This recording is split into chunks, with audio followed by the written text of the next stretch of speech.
ঘরে পা দিয়েই বললাম, মা প্রচন্ড খিদে পেয়েছে, তুমি কি রান্না করেছো সেটা খেতে কেন দাও। তুই কি কিছু খেয়ে বের হোসনি?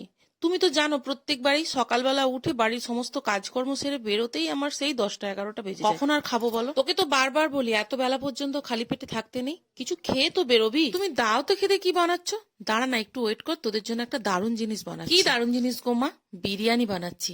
ও শুনেই তো একদম খুশিতে ডগমগ। তাড়াতাড়ি করে হাত পা ধুয়ে বসে পড়লাম খেতে।